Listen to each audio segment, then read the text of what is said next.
Unboxing TNT, a podcast that unpacks contemporary national issues and advocates for more effective representation and innovative solutions related to those challenges facing all of us. Tune in for fact driven insights and stakeholder perspectives, and learn how you can do your part to make a real difference.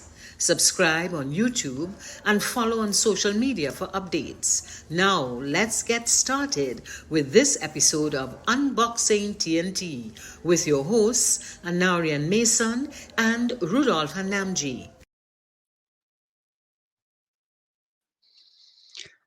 Hello and welcome to the fourth edition of Unboxing TNT. I am Rudolph Hanamji, CEO here at Our Part, the portal for accountability representation for Trinidad and Tobago.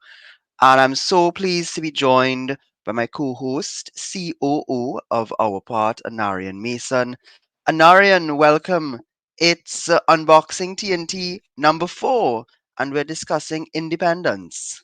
Yes, Rudolph, how are you? It's been quite a weekend with Independence Day activities and revelry here in Trinidad and Tobago.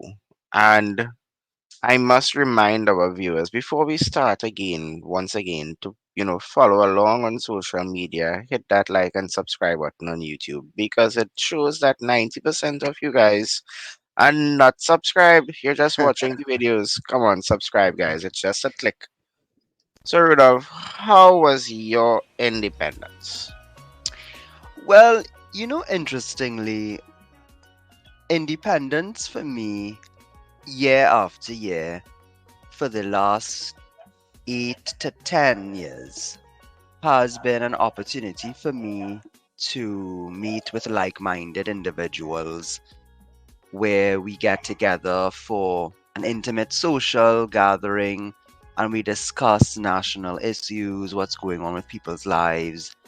And the same thing happened again this year. So, a friend of mine, a very close friend and mentor, she had a small get together, and we have a luckily blessed to have a wonderful view of the savannah. So, we took in the fireworks, which I know we're going to talk about later.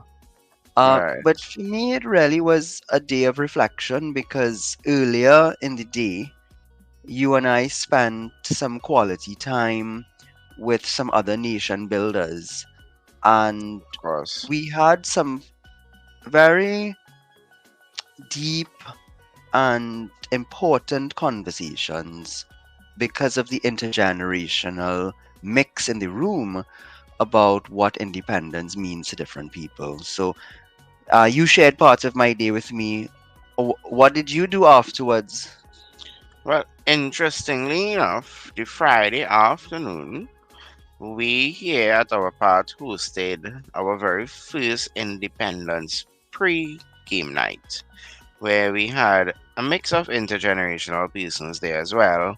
And we did some games and things like that. And I brought two very young ladies together with me. And after our day was spent discussing national issues, I was onboarded by both of them to help build shelves before I went home. Well, building. You are a builder, a nation I builder, and a correct. shelf builder. So I spent the afternoon after with them. We discussed one or two of the things that we would have mentioned to them the Friday night about what the nation looks like and how we want to move forward.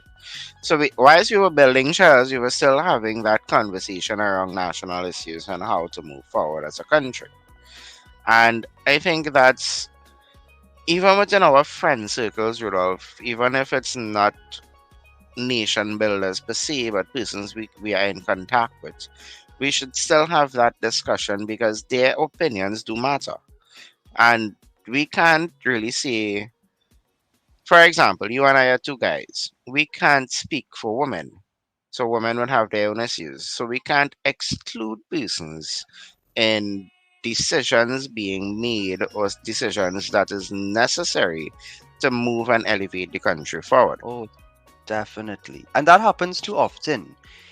Where there is a difference between being an ally and creating space for others, and of course, speaking in a manner that excludes them, because you have to effectively reach a hand up, not a hand out, and Correct. bring into the conversations those, as you rightfully said, who are directly affected and impacted by these issues.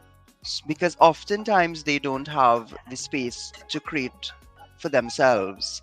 So I totally agree with you. We have to continue to create that opportunity for those who are at risk and vulnerable in society. Well, Rudolph, unlike me, other people don't sit down and build shelves on Independence Day. No, They they, do tend to spend activities with the family. Some may go down to the beach. You may find the little river lime taking place. Some even have a little barbecue home and a little all fours being played. yes, yes. However, we also have the national parade that takes place, which a lot of dignitaries and patriots attend. What is your take? Have you ever been to the parade, Rudolph? Yes, I remember the first time I went to the Independence Day parade was with my grandparents, which would have been maybe in 1991 or thereabouts. And after that, I was a member of the Queen's Royal College Scout troop. And there were times when scouts in the Port of Spain area were included in the parade. So I've been to the parade both as a citizen and, let's say, in an official capacity in other spaces from time to time. I've even been part of protests at the Independence Day parade. So I have a very, diverse perspectives about the parade. Of course, Right. what you're seeing here is a sustained symbol of the way that countries celebrated their national days. And we must be honest, it is a throwback from the colonial period, because this type of military procession and the colors of the guard and whatnot, uh, it is still done by the monarch in Britain and other countries where there's still a monarch, even if they are just rubber stamps. And the leadership at the time in 1962, we maintained this approach to celebrating the National Day. The interesting thing is that people will know that our president will be inspecting the guard, but we didn't always have a president, right, No, Anarian? And I think we that's an had interesting history. governor generals. It's even to the point that our last governor general was the very first president of Trinidad and Tobago when we became a republic state. There you go. In 1976. 1976, correct? Because even though we achieved independence in 1962, we were still a ward of the Queen and the British rule. How So, I so don't this know how is many of our viewers may know that. that's what I was about to say. So this is a moment to reflect on that history, the changes that the society has experienced over time. And when we think of independence, I mean, I'm sure if you were to ask people what are some of the symbols of nationalism, this is obviously the parade would come to mind quite quickly. But Right. even within the parade and how it is experienced today, there are many layers that we need to unbox in of itself, and that's why this topic was so important for us to look at here at Unboxing TNT, where we try to present the many layers of topics that people discuss in the national ecosystem. because it's easy to run away with headlines, but we have to start as a people looking at the complex interplay of many variables that go into these topics, right? Of course. And with that being said, and the little history behind it, Rudolph, I think most of our viewers and most of the citizens in Trinidad, as we were discussing recently, when Trinidad received independence, one of our very close friends, who is now actually 72, 73 years old, she was only 10 years old at that point in time. Yes. Wow. I know of whom you are speaking.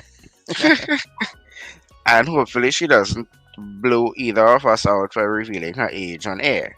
But that being said, I think we can share what our first prime minister would have told the nation at that point in time, as it may have been lost in translation over the decades. Yes. I let's take in Dr. Eric Williams, which and it's great that we have this recording, and I really encourage all Trinidad and Tobago citizens to listen to it. It's not very long, but it August 31st, 1962. Here we go. The first responsibility that devolves upon you is the protection and promotion of your democracy. Democracy means more, much more, than the right to vote, and one vote for every man and every woman of the prescribed age. Democracy means recognition of the rights of others. Democracy means the equality of all in the eyes of the law. Democracy means equality of opportunity for all in education, in the public service, and in private employment. I repeat, and in private employment. Democracy means responsibility of the government to its citizens, the protection of the citizens from the exercise of arbitrary power and the violation of human freedom and individual rights. Democracy means freedom of worship for all and the subordination of the rights of any one race to the overriding right of the human race. Democracy means freedom of expression and assembly and organization. All that is democracy. All that is our democracy, to which I call upon all citizens to dedicate themselves on this our Independence Day. This is what I meant when I gave the nation as its slogan for all time: discipline, production, tolerance. Our national flag belongs to all of us. Our national coat of arms with our national birds inscribed therein is the sacred trust of all our citizens. So it is today. Please, I urge you, let it always be so. Let us always be able to say with the psalmist, behold how good and how pleasant it is for brethren to dwell together in unity.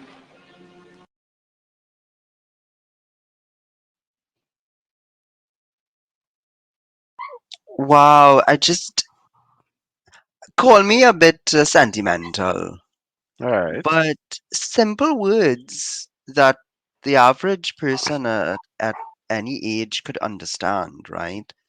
But quite deep, huh? When you're talking It about really is. it's not voting alone, right? So many things that make up an independent democratic state. Correct.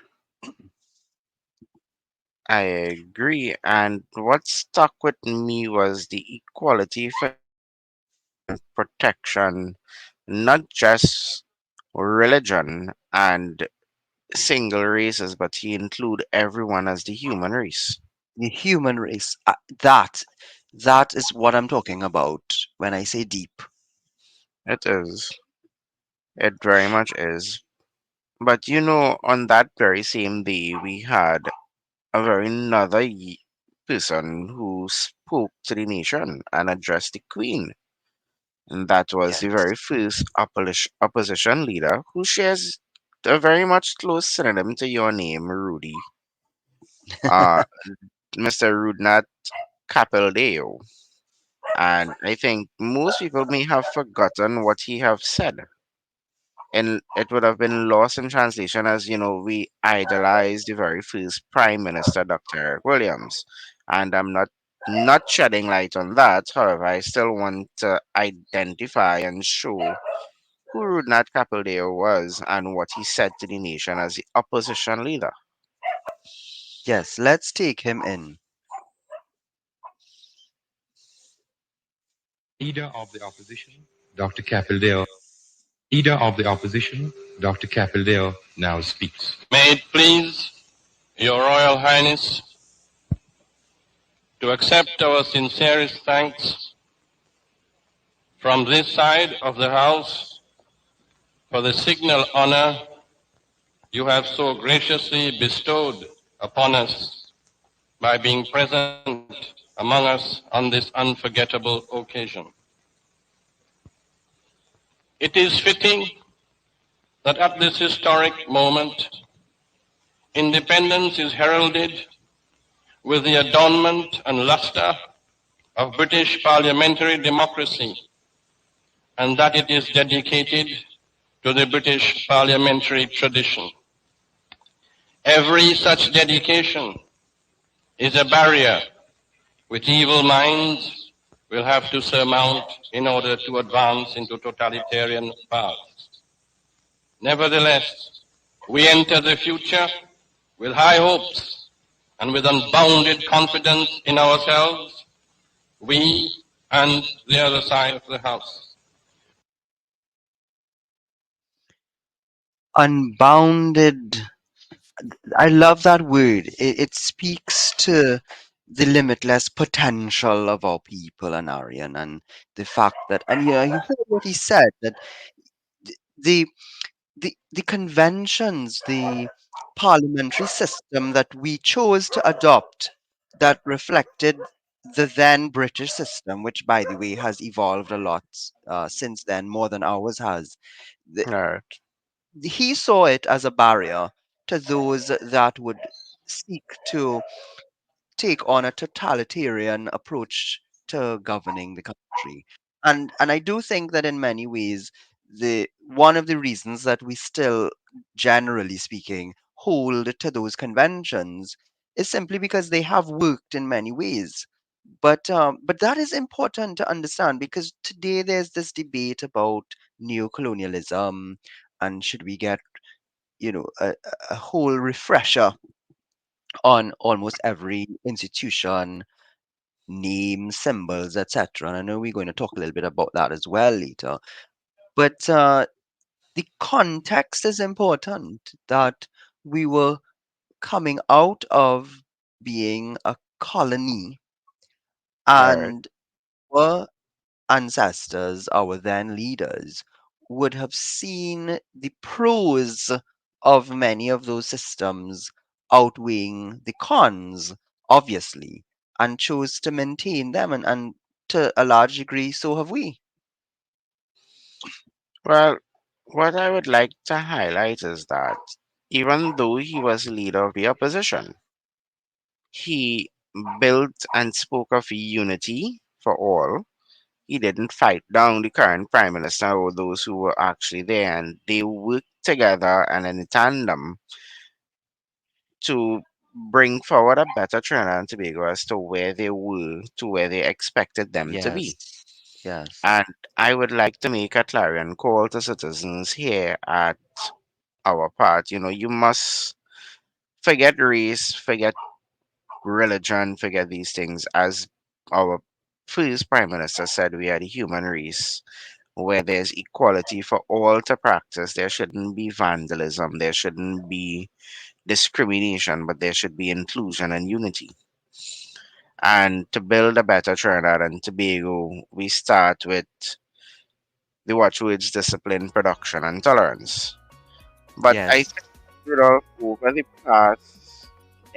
couple of decades that we've been an independent nation, from Dr. Eric Williams and Dr. Rudolph Capildeo, to his speeches to the nation and to the Queen, we have lost the meaning of what it means to be independent.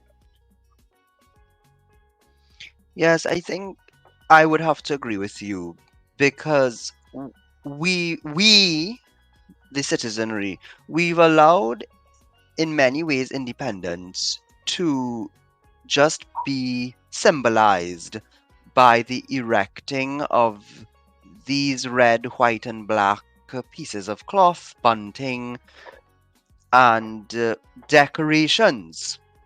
And Right.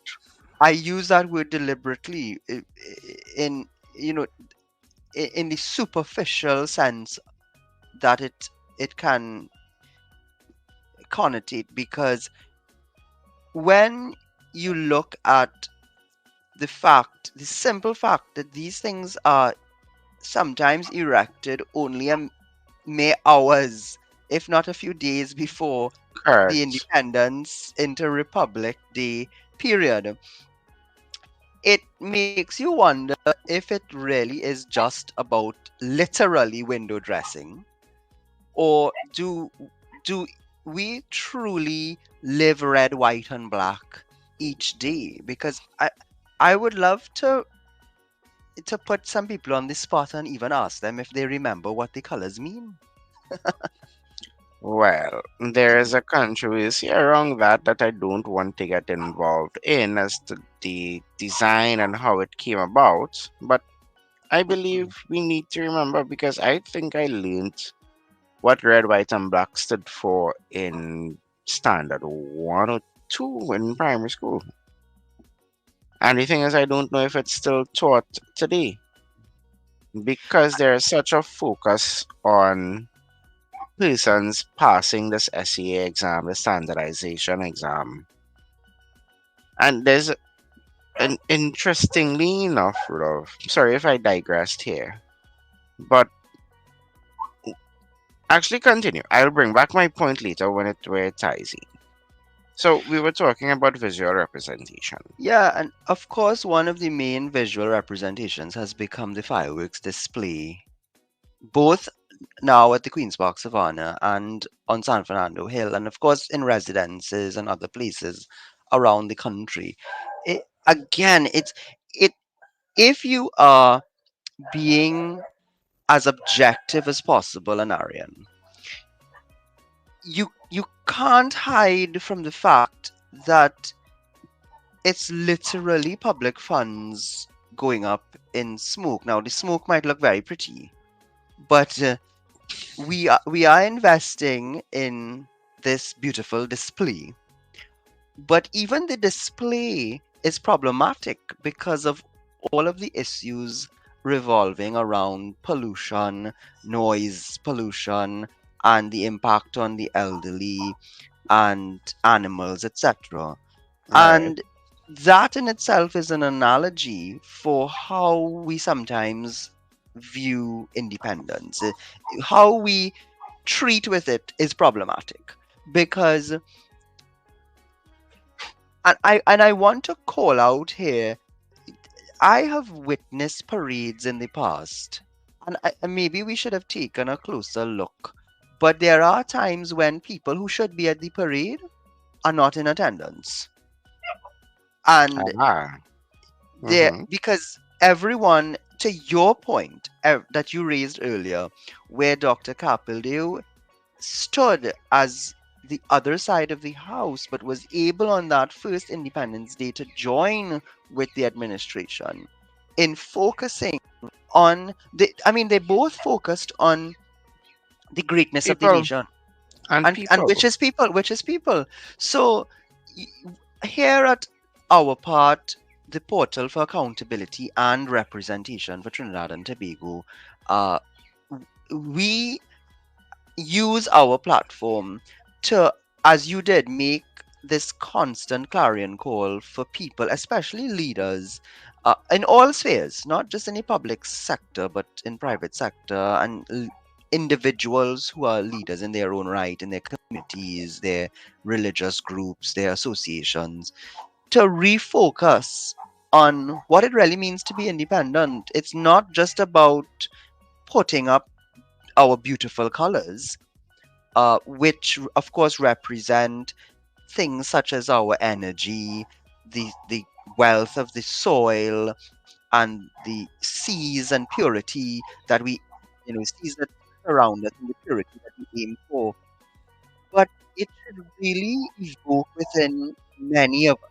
I mean, not all, because I know I'm being idealistic if I say 100% of the citizens, because there obviously are some people who just want to get out of Trinidad and Tobago.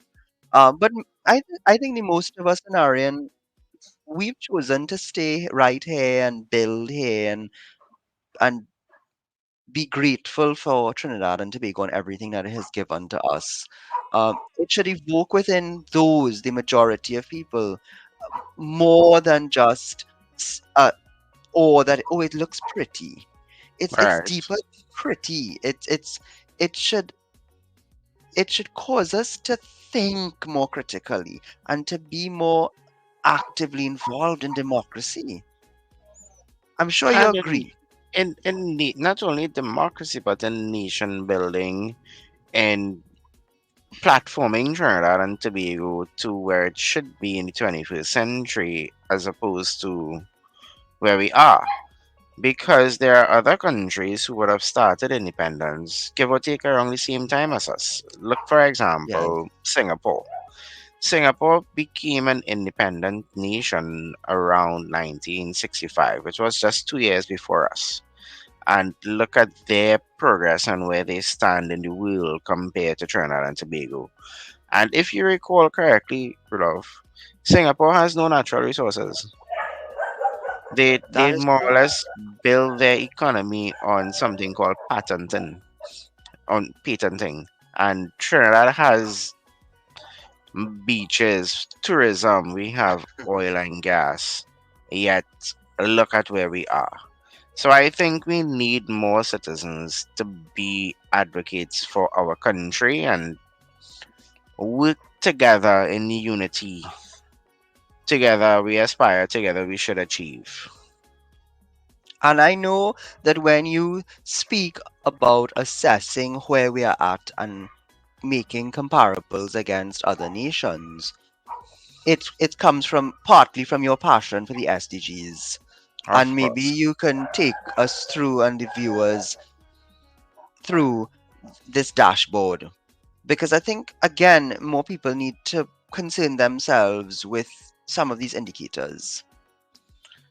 Well, Rudolph, to be very honest, what you are seeing in front of you shows where we are in relation to the 17 goals. So, for example, goal number one, which aligns with no poverty, according to the United Nations and the Latin America aspect, Trinidad has achieved no poverty. However, that is based on revenue per capita, not necessarily individualized looking Of at. course. Because we So, all know people who are below the poverty line. We see them. correct. Some of us actively help them through our charitable exercises. And we read the reports in the newspaper about people who certainly would look at this indicator and say, well, you didn't count me.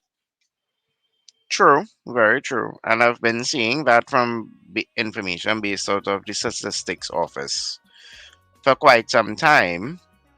However, they do tend to extrapolate data and draw a wider conclusion, which is not the reality of the situation, but it tends to work in the corporate world.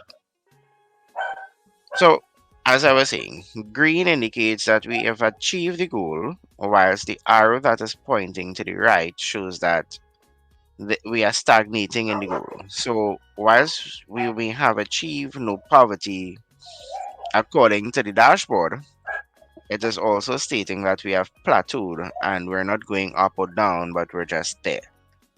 If you look at the red for goal number 16, which shows peace, justice, and strong Hmm. institutions, the red indicates that we have major challenges still existing within the system.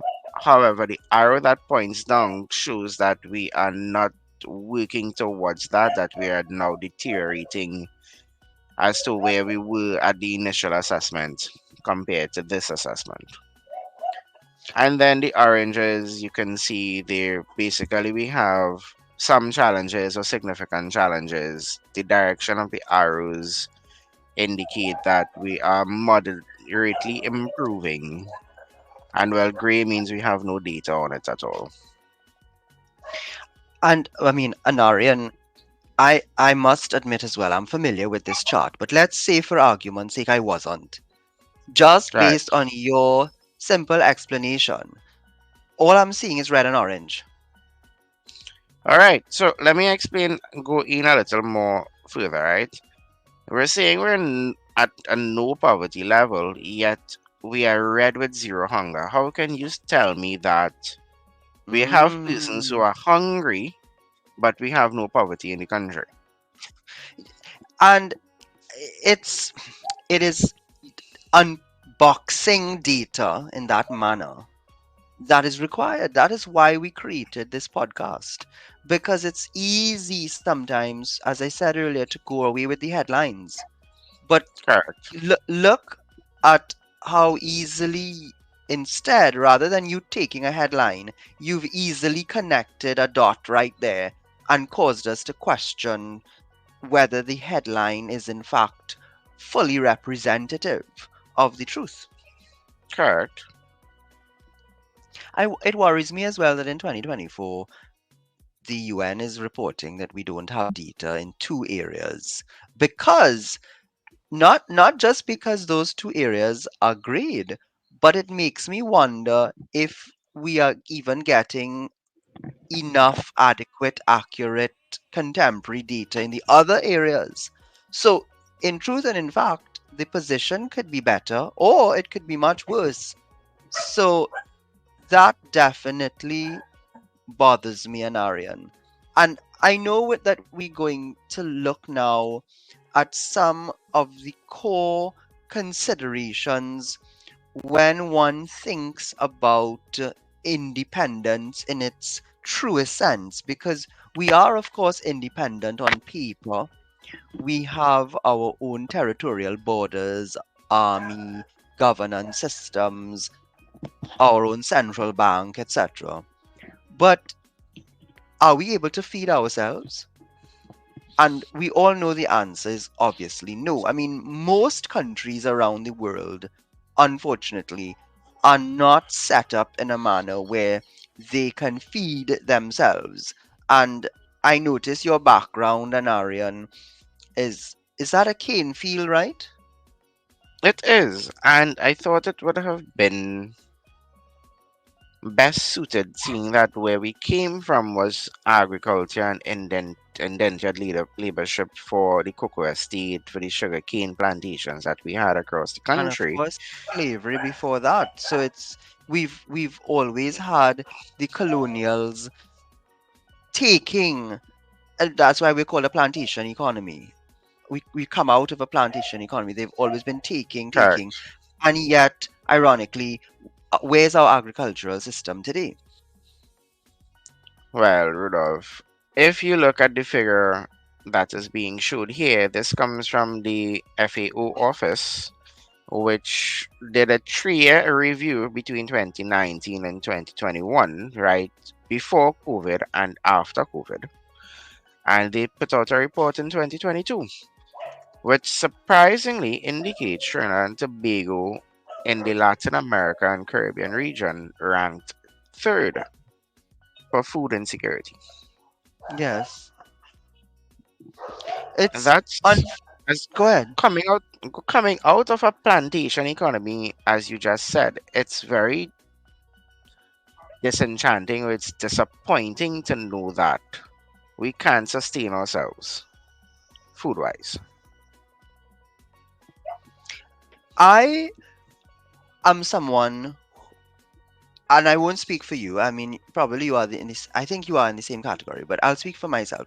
I am one of those people that is privileged enough where I can choose what I want to eat, and many times in my younger years, I would purchase a lot more imported goods. I've become much more aware and committed to national development in my latter 20s. Now I'm in my 40s. So, in the last 20 years, I have considerably made a shift on Arian to buying more local. But interestingly, many times buying local is more expensive, and we understand the economies of scale. Like, this is not an easy challenge to overcome. But again, pa- our part is going to be focusing on areas like these in our upcoming efforts to really define what are the national policies that we would like policymakers and those in authority to implement and on board? Because there are a lot of great ideas, but implementation falls down. And it worries me because this system operates in a manner where it's difficult sometimes for people to choose local. It's difficult for investment dollars to find their ways into the agricultural space. It's therefore difficult for us to substitute easily what we can. We can't substitute everything, but we should be producing more locally, especially some of the staple crops that make up a large part of our nutritional board, our nutritional palette, so that in the event, knock on wood, that global supply chains are disrupted, Trinidad and Tobago can at least feed its people for us a specific period of time. And I think that's where CARICOM as well is so important because, of course, different islands can have trading arrangements where we can feed each other. So Correct. that's my But take on it.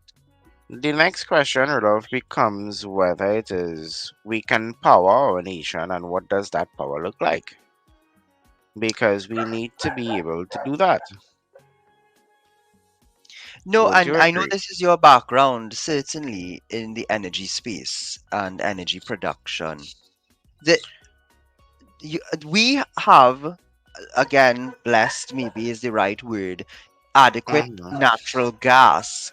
And a large portion of our gas is used locally in the creation of energy, of electricity. And that is one of the reasons that we are per capita the cheapest for per kilowatt hour for electricity. But again, Aaron, is that sustainable? I mean, you're an engineer. You don't have to be an engineer though to sort of question that. But Of course not. technically speaking, is it sustainable? It isn't because even though over the past couple of years or decades, actually, since the start of the Point Lisa's estate, we have jumped to 2.5 energy consumption in the world compared to the world average. So Trinidad and Tobago is consuming a lot of energy. The other issue with this Rudolph becomes now the economic factor that we don't process our own oil anymore. Our refinery was closed down, and now we That is go true. to neighbors such as Suriname and Barbados and even the United States, where we sell them our crude oil and then we have to repurchase it in different spheres. And that honestly isn't affordable because the selling price versus the purchase price there, as you Of know, course. there's always a profit margin to be made. Well, it's the same thing with what's behind you. And that's why I when I saw your background, it immediately clicked in my mind that we're still in many ways a plantation economy. Right. You because we sold the raw material, the sugar Mm-hmm. to international parties. They added value in the supply chain process by processing it and converting it into high value goods. And then Correct. we repurchase those using not just the foreign exchange that they would have originally paid us for the raw material, but this is where it gets very complicated, folks. We have to find additional foreign exchange to add to what they paid us in the bank account so that we can afford, because when they sell it back to us, it's sometimes double and treble the price. So this eh, as you said, powering a nation is so critical, especially in today's world where everything is digitalized. Look at what happened in Europe because of the Ukraine war. Europe had to return to coal factories after Right. after evangelizing and projecting around the world that coal was the devil. and we needed to move towards more renewable energy sources, which I both of us agree with.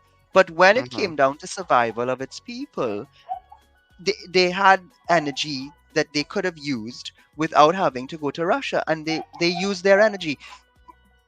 I'm saying, as a younger person in the society, I want to know that in the next 20 to 30 years, we have mitigated these types of risk because energy and power are so critical to a nation. But of course, health is as well. Well, of course, if we're not healthy and we don't have the things that require us to be able to live that lifestyle, the food and the power wouldn't be necessary. Well, and this is So, again, this is why hmm this program is called unboxing, because when you open that box and you start pulling out all the different components that are inside of there, it you really have to start, as citizens, we have to start looking at the complexity of these issues, because as you just said, you can have energy, you can have food, but if you're unhealthy as a people, how are you going to fulfill your potential? correct. And here on screen, our viewers can see which countries we purchase pharmaceutical from most, and you would see the amount of money we spend on importing medicine for Trinidad and Tobago in Yeah. 1 year. And the thing is, we have so many processing plants here. We have so many doctors and pharmacists and things like that, that I believe we can start processing our own pharmaceuticals here. But also to your point with support local, I think we can visit the Ubia man or whoever it may be that provides those home remedies. Well, I'm glad you raised that. You know, my mom is a pharmacist, and she, Hmm. over the years, has maintained some of the local recommendations that my grandmother, who's also a pharmacist, utilized in her generation. And pharmaceuticals, at the end of the day, many of them come from natural sources. And as we all know, over time, the patents run out on the natural sources. And it's a patent on a synthetic type of medication, of course, lasts much longer. But when you say we can process our own pharmaceuticals, people might think you're being alarmist or you're not thinking it through. But in many ways, we can, because we have been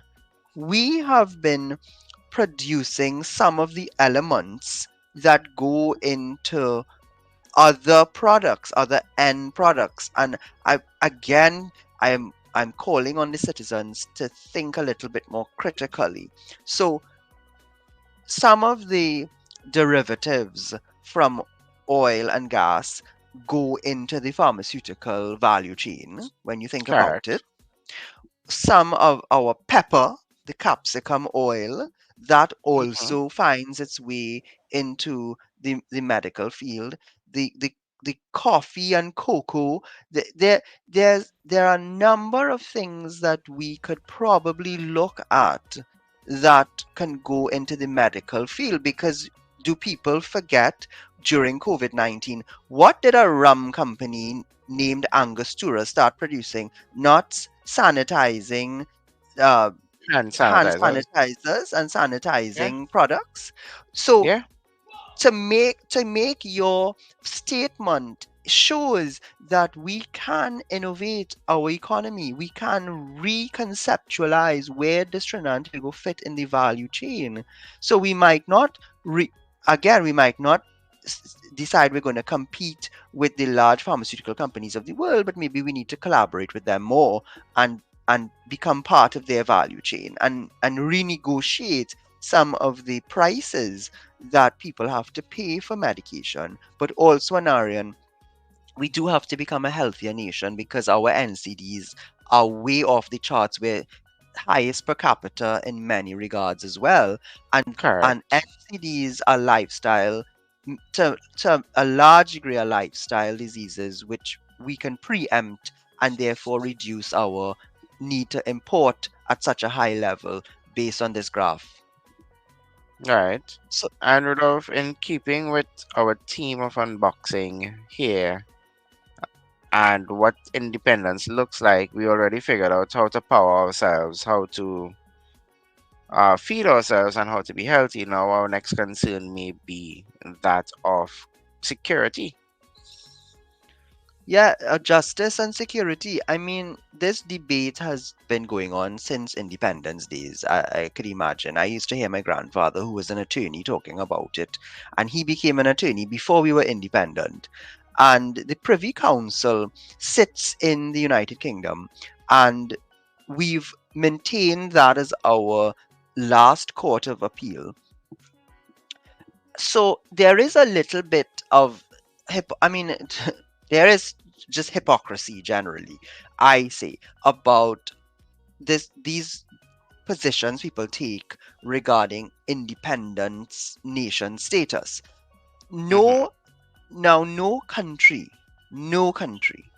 not even the greatest countries in terms of indicators, are truly fully independent, because the world is a globalized one now, right? Right. There are trade agreements, there are bilateral understandings in terms of international reciprocity for laws and regulations, and we are very interconnected. We have Many of us have family who hold double citizenship.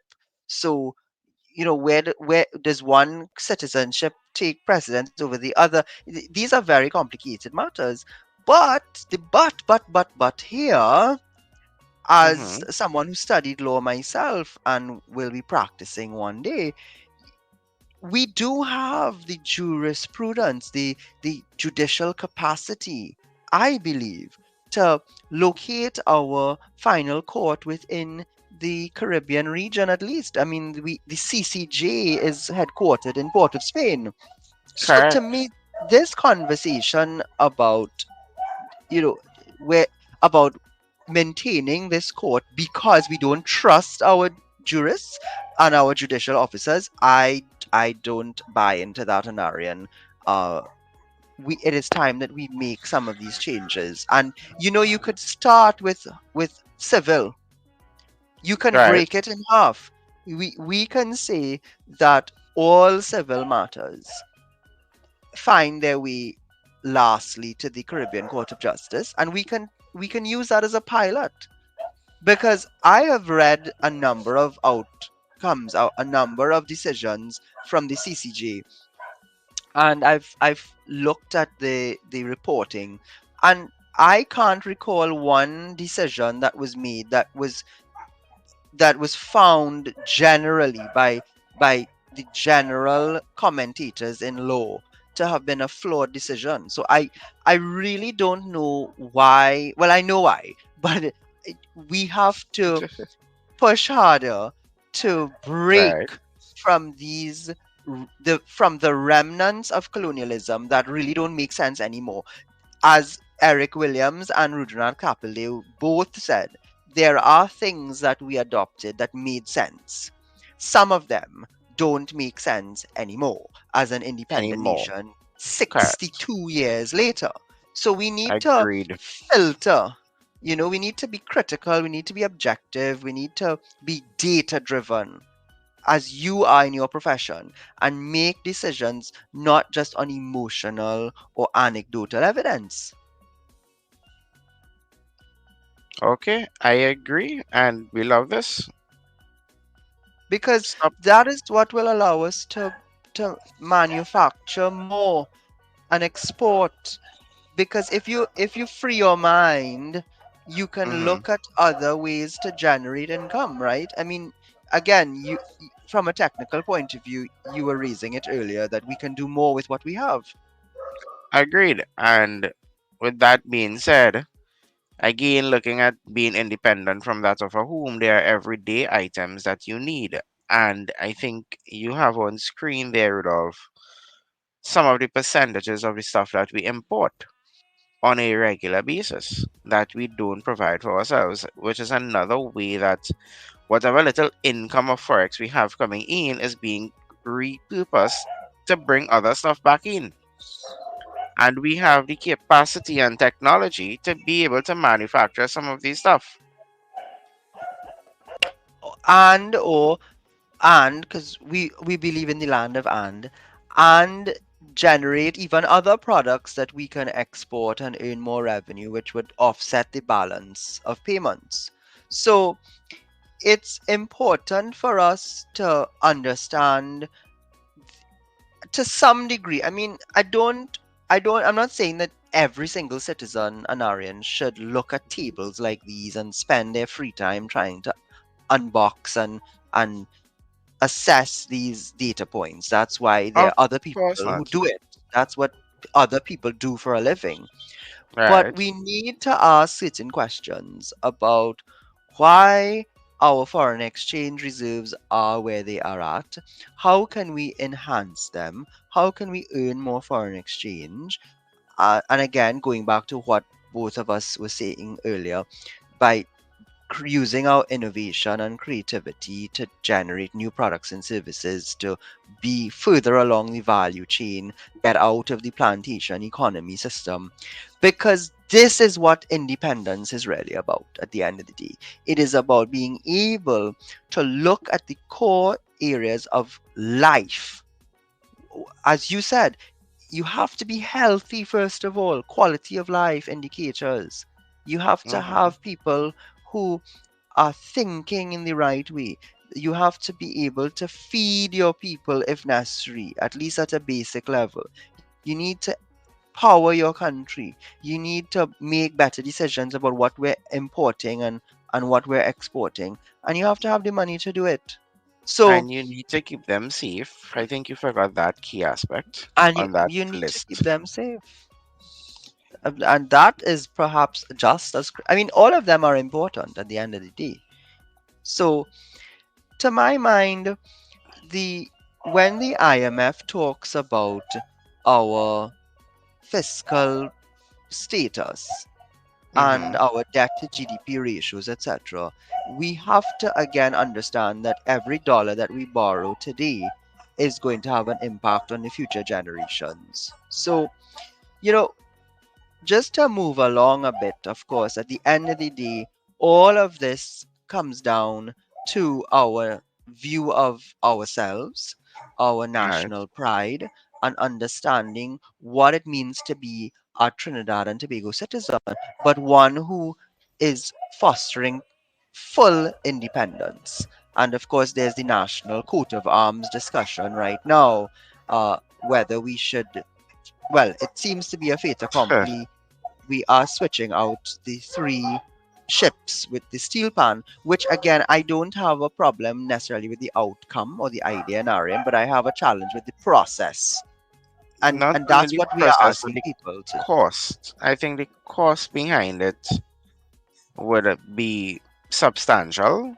However, if the due process is taken place and you filter it out, well, persons don't need to rush to get new ID cards and passports and things like that. It can be seen in that light to be something good and getting our national instrument out there in regards to it. But then again, I am just a humble citizen of Trinidad and Tobago, and my voice matters, right? Every voice matters. And the president herself, in her message this year, has said just that. If I may quote, it requires us to ask ourselves whether we are willing to make the changes and to take the steps which, as daunting as they may seem, are required to be taken in order for us to fully realize independence. Fully realize independence. And Anarin, it's so interesting that she went on to say that Mm-hmm.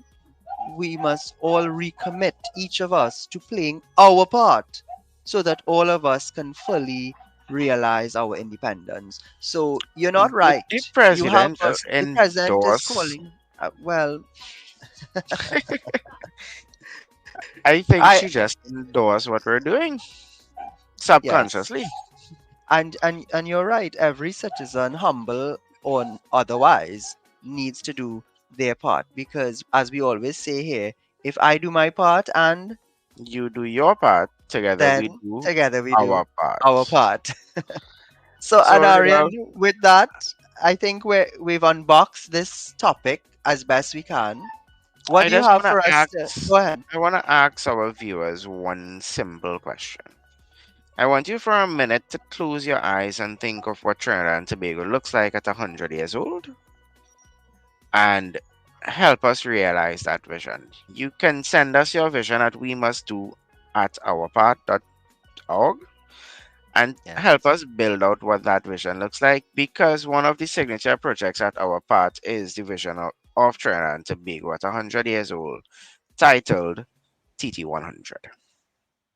And of course, folks, we'll be bringing to you as the weeks unfold a lot more about our part and our six key projects. Uh, Unboxing TNT is just one of our outlets that we'll be using to promote these projects.